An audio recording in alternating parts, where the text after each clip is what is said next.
Bonjour, aujourd'hui une recette qui m'a été demandée par l'une d'entre vous. On s'envole direction l'Italie pour réaliser ensemble un tiramisu. Alors le tiramisu, c'est une superposition de crème mascarpone et de biscuits cuillère imbibés au café. On le trouve traditionnellement avec du marsala à l'intérieur, mais aujourd'hui, comme on va faire une recette familiale, j'ai choisi de ne pas remettre. Alors il y a plein de façons différentes de faire un tiramisu. On peut le retrouver sous la forme d'entremets dans les pâtisseries, mais c'est plus technique. Aujourd'hui, j'ai choisi de faire quelque chose de très simple, le même tiramisu qu'on pourrait retrouver sur une table italienne du dimanche midi, c'est-à-dire dans un plat à gratin. À la différence, c'est qu'on va faire notre propre biscuit cuillère et ça commence maintenant. Pour commencer, j'utilise des œufs clarifiés, c'est-à-dire séparés, avec les blancs d'un côté et les jaunes ici que j'ai légèrement battus, et la farine et la fécule que j'ai au préalable tamisées, et le sucre. Je commence alors par mettre les blancs au fond de la cuve. Si possible, utilisez des blancs à température ambiante. Et je rajoute ensuite l'équivalent d'un tiers du poids de sucre. Je mets l'ensemble à tourner à vitesse moyenne.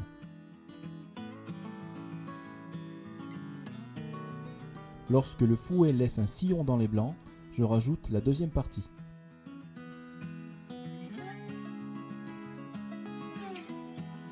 Lorsque les blancs ne prennent plus de volume, je rajoute la troisième et dernière partie et augmente légèrement la vitesse.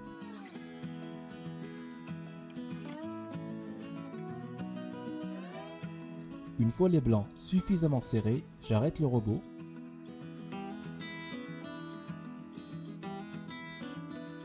Vous devriez obtenir des blancs fermes et qui dessinent un bec d'oiseau.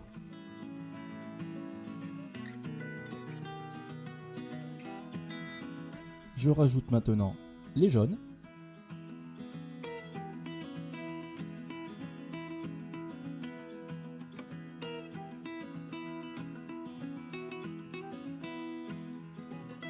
Et je mélange légèrement, sans pour autant vouloir obtenir un mélange homogène pour le moment.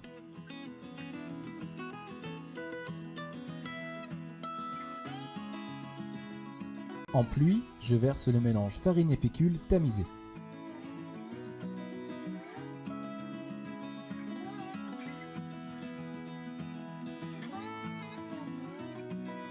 Encore une fois, je mélange grossièrement.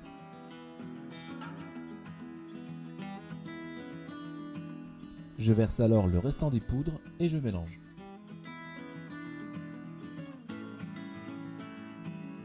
Attention à ne pas faire retomber les blancs. Il faut que le mélange tienne à votre spatule et ne coule pas comme ici. Si vous en possédez une à la maison, mettez maintenant ce mélange dans une poche. Sur une toile ou un papier de cuisson, dressez des bandes de biscuits. Si vous souhaitez rester dans la pure tradition, détaillez en forme de boudoir. Si vous n'avez pas de poche, étalez de manière régulière avec une spatule. Saupoudrez alors de sucre glace et préchauffez votre four à 170 degrés. Durant ce laps de temps, la première couche de sucre glace va fondre, ce qui est normal. Saupoudrez maintenant une deuxième fois sur toute la surface et enfournez pour 20 minutes.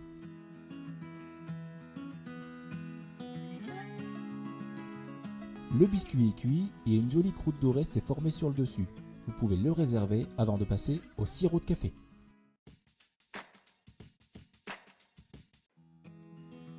Dans une casserole, versez l'eau et le sucre. Portez l'ensemble à ébullition. Pendant ce temps, versez le café dans un récipient qui accueillera le sirop. Lorsque le mélange bout, versez sur le café. Si vous le souhaitez, vous pouvez rajouter le marsala dans cette préparation. Pour les vrais amateurs de café, faites couler l'équivalent de 350 ml de café de votre choix et sucré à votre convenance. Afin de vous assurer qu'un grain de café non dissous pourrait rester dans ce sirop, chinoisez. Cette action est conseillée mais non obligatoire. Après avoir décollé votre biscuit refroidi, parez les bords afin d'avoir quelque chose de bien droit.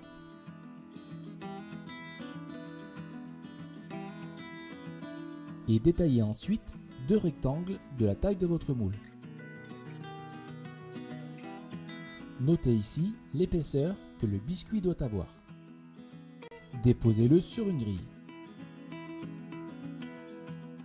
Avec un pinceau, imbibez généreusement votre biscuit de sirop de café.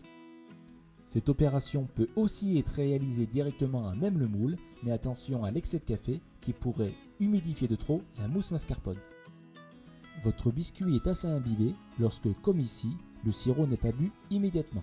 Faites la même chose avec le deuxième biscuit avant de vous attaquer à la crème mascarpone. De la même manière que pour le biscuit cuillère, versez les blancs dans la cuve du robot.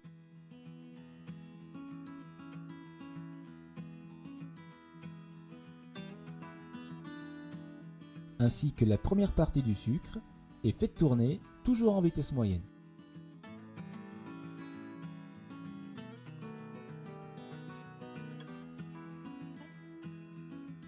Pendant ce temps, dans un cul de poule, versez le mascarpone et les jaunes d'œufs.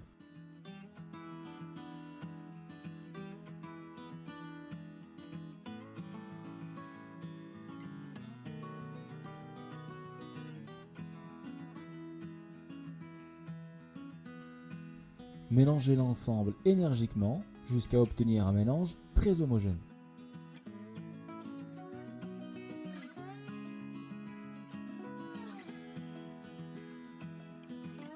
Comme précédemment, versez la deuxième partie de sucre. Et enfin, la dernière. Jusqu'à ce que les blancs obtiennent la même consistance que pour le biscuit cuillère, c'est-à-dire bien ferme. Versez alors la moitié des blancs dans la préparation à base de mascarpone.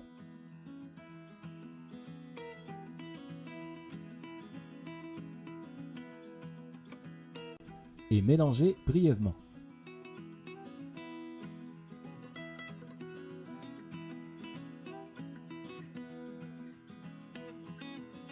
Rajoutez le reste des blancs et mélangez sans faire retomber.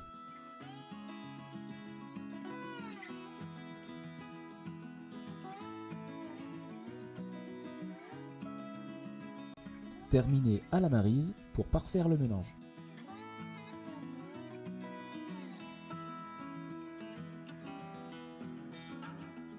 Encore une fois, la mousse mascarpone ne doit pas couler, mais tenir à la cuillère. Dans une poche, versez la moitié de cette préparation avant de passer au montage. Délicatement, je fais glisser mon premier biscuit au fond du moule.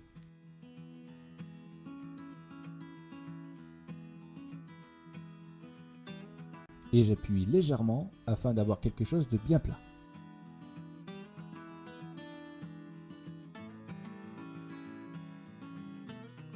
Et je poche la mousse mascarpone sur toute la surface.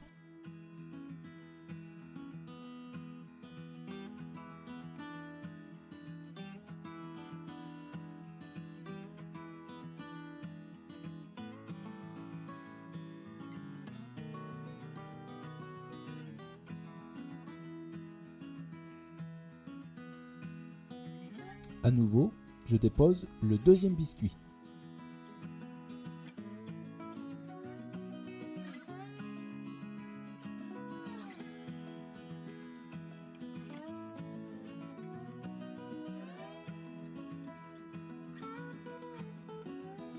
Garnissez une poche avec le restant de mousse mascarpone et pochez de petites boules à même le biscuit.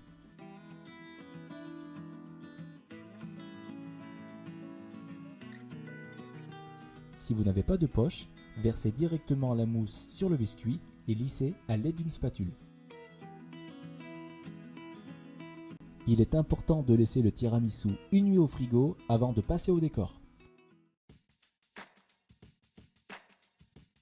Après plusieurs heures de frigo, le tiramisu a légèrement séché à la surface, ce qui va permettre au cacao d'éviter de fondre au contact de la crème.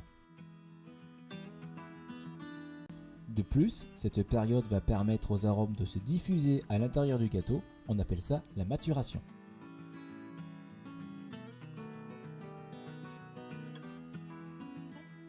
Soyez généreux, le cacao est là pour donner de l'amertume qui viendra contraster avec le côté gras du mascarpone. Essuyez brièvement les bords du moule et le tiramisu est prêt à être dégusté. Bon appétit! Cette recette est maintenant terminée, j'espère que vous prendrez plaisir à la reproduire. À bientôt sur la chaîne ou à bientôt chez vous.